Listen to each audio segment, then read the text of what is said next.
ઓમ શ્રી ગણેશાય નમઃ. જય શ્રી કૃષ્ણ મિત્રો. પવિત્ર ચૈત્ર મહિનો ચાલી રહ્યો છે અને આ ચૈત્ર મહિનામાં ઓખાહરણ સાંભળવાનો ખૂબ મહિમા છે. આમ તો મિત્રો તમે જાણતા જ હશો, પણ છતાં પણ હું કહી દઉં છું કે ભગવાન શ્રી કૃષ્ણનું વરદાન છે.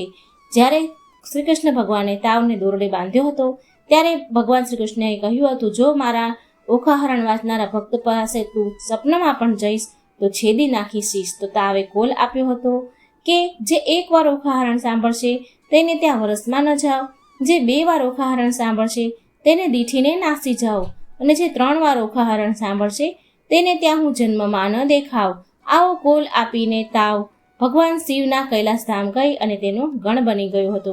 અને માતા પાર્વતીનું પણ જ્યારે ઓખાને શ્રાપ મળ્યો હતો તો એના વરદાન સ્વરૂપે માં ઓખાને કહ્યું હતું, જે ચૈત્ર માસમાં ઓખાહરણ સાંભળશે તો એક મહાભયાનક રોગમાંથી એ મુક્ત રહેશે અને અંતે શિવ શક્તિને પ્રાપ્ત થશે.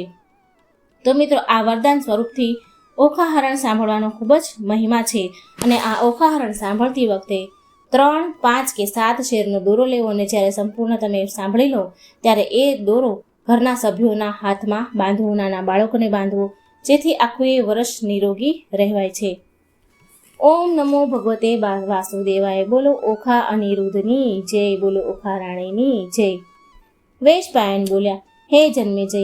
ત્યાર પછી અનિરુદ્ધના મહેલમાં રહેનારા તમામ સુંદરીઓ પોતાના સ્વામીને ન જોતા એકત્રિત થઈને ટીટોડીની જેમ રુદન કરવા લાગી અને વિલાપ કરતા કરતા કહેતી હતી કે હે નાથ, ધિક્કાર હો, આ શું થઈ ગયું? જ્યાં ભગવાન શ્રી કૃષ્ણ સ્વામી તરીકે રહ્યા છે ત્યાં અમે સહુ જાણે નિરાશ નિરાધાર અનાથ હોઈએ તેમ અત્યંત ત્રાસ પામી તથા ભયથી પીડાઈને આમ રુદન કરીએ છીએ.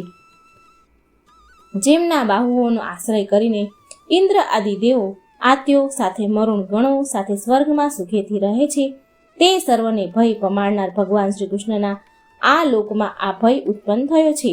તેમના વીર પુત્રનું અમારા દેખતા જ હરણ કર્યું છે.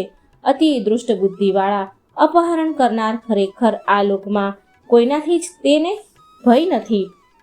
સુદર્શન શ્રી કૃષ્ણને ક્રોધ આવ્યો છે, તેથી હવે તે હરણ કરનાર ફાડેલા મુખવાળા મૃત્યુની દાઢમાં અગ્રભાગમાં ચોપાસથી આવી રહ્યો છે.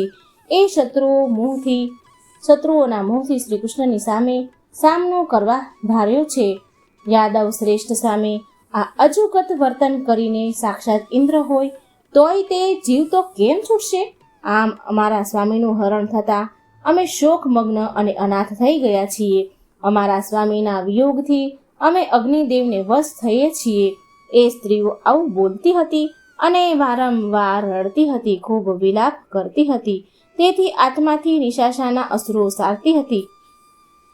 તે વેશ અશ્રુથી ભરાયેલા તેમના નયનો વર્ષોના આગમન કાળે જળથી ભીંજાયેલા કમળ જેવા હતા.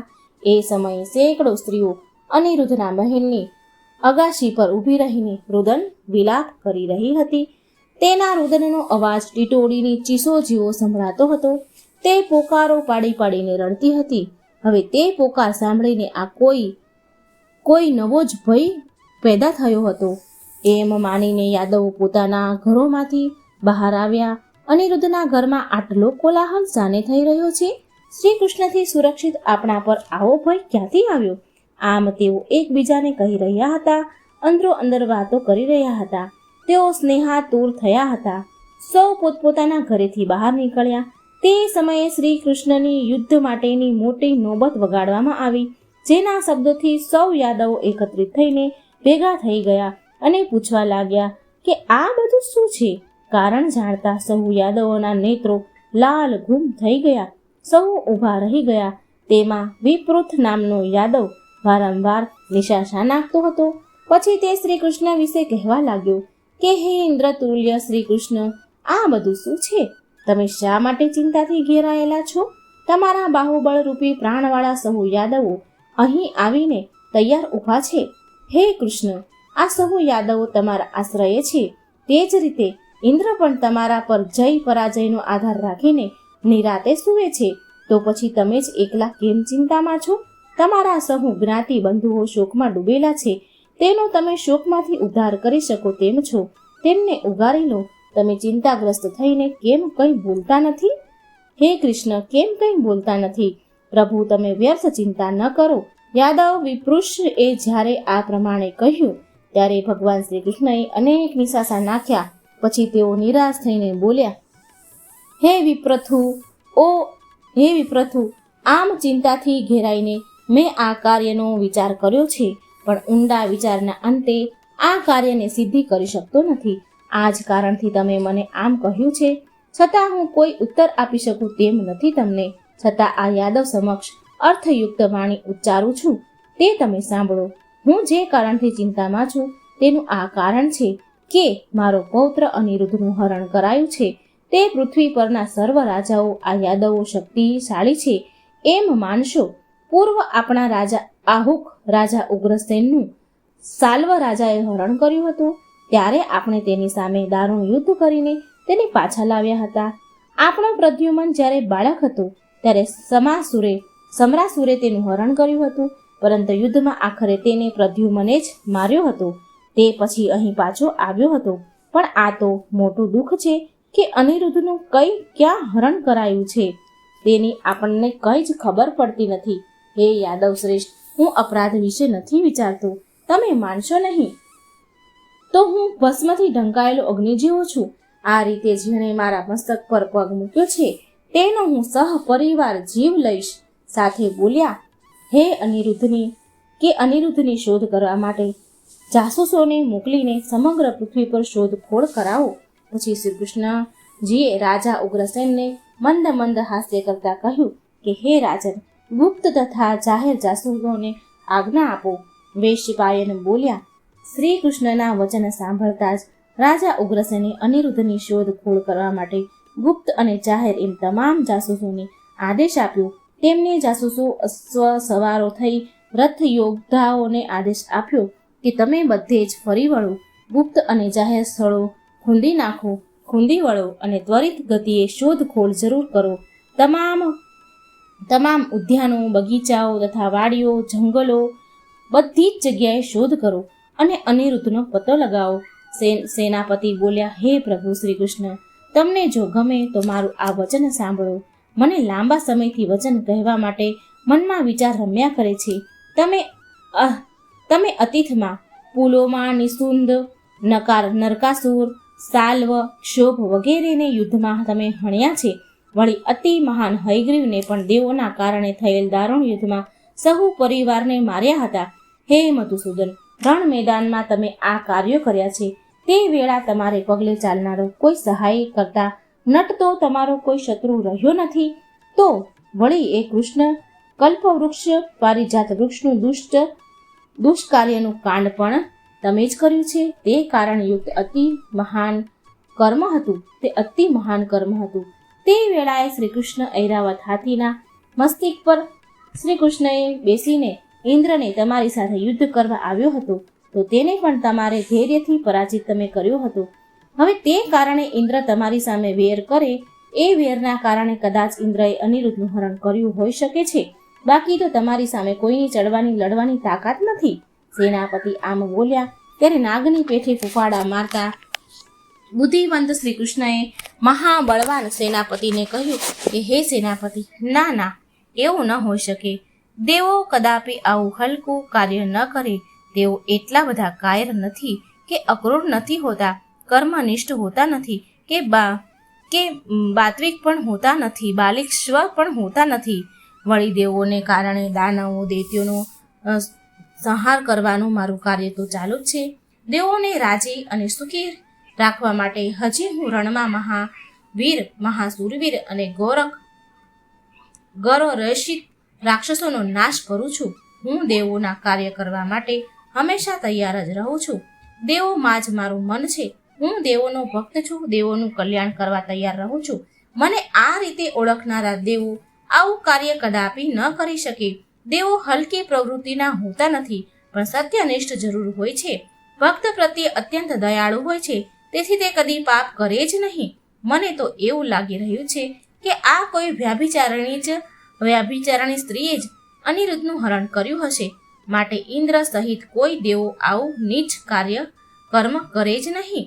શ્રી કૃષ્ણ ભગવાનને આમ કહ્યું. અને શ્રી કૃષ્ણ ભગવાન આમ વિચારતા હતા ત્યારે તેમનું આવું વચન સાંભળી પછી અક્રૂરજીએ મધુર વાણીમાં કહ્યું, હે ભગવાન શ્રી કૃષ્ણ, ઇન્દ્રનું જે કાર્ય હોય છે એ જ આપણું નિશ્ચિત કાર્ય હોય છે, અને આપનું જે કાર્ય હોય છે તે જ ઇન્દ્રનું પણ કાર્ય હોય છે. દેવો દ્વારા આપનું સંરક્ષણ થાય છે, દેવતાઓ પણ આપના દ્વારા સંરક્ષણ પામે છે. વળી આપને દેવો માટે મનુષ્ય પામ્યા છીએ, તેથી દેવો આપનું અપ્રિય કામ ક્યારેય કરી ના શકે એવું બની શકે જ નહીં. અક્રૂરજીના આવા વાક્યથી પ્રેરાઈને ભગવાન શ્રી કૃષ્ણએ મધુર વાણીમાં કહ્યું કે હે અક્રૂરજી, અનિરુદ્ધને દેવો કે ગંધર્વો કે રાક્ષસોએ હર્યા નથી, પરંતુ કોઈ વ્યાભિચારણીએ જ તેને હર્યો છે. દૈત્યો કે દાનવોની જે સ્ત્રીઓ જે વ્યાભિચારણી કરનારી હોય છે તે માયાજાળ ફેલાવવામાં ઘણી ચતુર હોય છે, તેથી તેવી જ કોઈ સ્ત્રીએ તેને અનિરુદ્ધને હર્યો છે, એમાં કોઈ સંશય નથી. શ્રી કૃષ્ણના આવા વચન બધાએ જ સાંભળ્યા અને પછી ત્યાં એકત્રિત થયેલા યાદવોના સમૂહમાં જે યથાર્થ વસ્તુ બની હતી તે અંગે શ્રી કૃષ્ણની પ્રશંસા કરતા મોટા અવાજો થઈ રહ્યા હતા. એટલી વારમાં બધા જ આશીષો સર્વત્ર ફરીને પાછા આવ્યા. બધા જ જે જાસૂસો હતા એ ફરીને પાછા વળ્યા અને ગળગળા અવાજે બોલ્યા, હે રાજન, આપે બતાવેલા બધા જ સ્થળોએ અને ચારેય તરફ અમે ફરી વળ્યા છીએ, બધું જ અમે ખૂંદી વળ્યા છીએ, પણ અમને અનિરુદ્ધની ક્યાંય વાવડ મળ્યા નથી. માટે હે રાજન, અમને બીજો કોઈ હુકમ આપો. આ સાંભળીને યાદવો ચિંતાથી ઘેરાઈ ગયા, તેથી તે લોકોની આંખમાં આંસુ છલકાયા અને અન્ય લોકો બોલવા લાગ્યા કે હવે આપણે શું કરીએ જેથી અનિરુદ્ધનો પત્તો મળી જાય.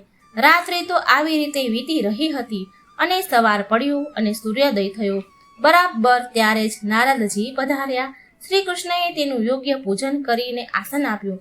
ભગવાન અતિ ઉદાસ પણ હતા. નારદજી આઈને ઊભા હતા. ભગવાન ઉદાસ હોવા છતાં પણ નારદજી ઊભા રહ્યા. પછી શાંતિથી આસન પર બેઠા અને બોલ્યા. નારદજી કહે છે કે તમે આમ બધા ચિંતાથી વ્યાકુળ અને ઉદાસ કેમ બેઠા છો? નિસંગ કરીને તમારા મન જતા રહ્યા છે અને ઉત્સાહ સહિત કાયરોની જેમ શા માટે બેઠા છો? આમ સાંભળીને શ્રી કૃષ્ણએ કહ્યું, હે નારદ, તમે સાંભળો. નારદજી, ગઈ રાત્રે કોઈકે અનિરુદ્ધનું હરણ કરી ગયું છે, માટે અમે સહુ ચિંતામાં છીએ. હે મુનિવર, આ વૃત્તાંત જો તમે ક્યાંય સાંભળ્યો છે, જોયો હોય તો તમે અમને જલ્દી કહો. આ સાંભળી નારદજી ખૂબ હસ્યા. પછી તેમણે કહ્યું કે હે મધુસૂદન, સાંભળો. પૂર્વ દેવો અસુરોનું જેવું યુદ્ધ થયું હતું તેવું અતિ મહાયુદ્ધ અનિરુદ્ધ તથા બાણાસુરનું થયું હતું. બાણાસુરની પુત્રી ઓખા માટે અપ્સરા ચિત્રલેખાએ અનિરુદ્ધનું હરણ કર્યું છે. બલિ રાજા અને રાજા ઇન્દ્રના યુદ્ધ જેવું અનિરુદ્ધ અને બાણાસુર વચ્ચે યુદ્ધ ખેલાયું હતું. અમે પણ એ મહાન યુદ્ધ નિહાળ્યું હતું. એ યુદ્ધમાં સુરવીર અનિરુદ્ધથી બાણાસુરે ડરી જઈને માયાનો આશ્રય લઈને નાગપાશોથી અનિરુદ્ધને બંધનમાં બાંધી દીધો હતો. હે શ્રી કૃષ્ણ, બાણાસુરે તો અનિરુદ્ધનો વધ કરવાની આજ્ઞા પણ આપી દીધી જ હતી, પણ તેના મંત્રી કૌભાંડે એ વધ અટકાવ્યો છે.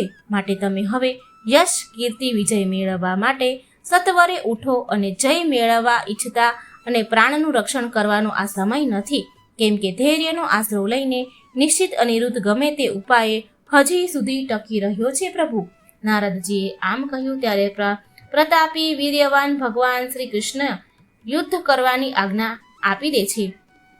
ત્યાર પછી શ્રી કૃષ્ણ ત્યાંથી નીકળવાની તૈયારી કરવા લાગ્યા.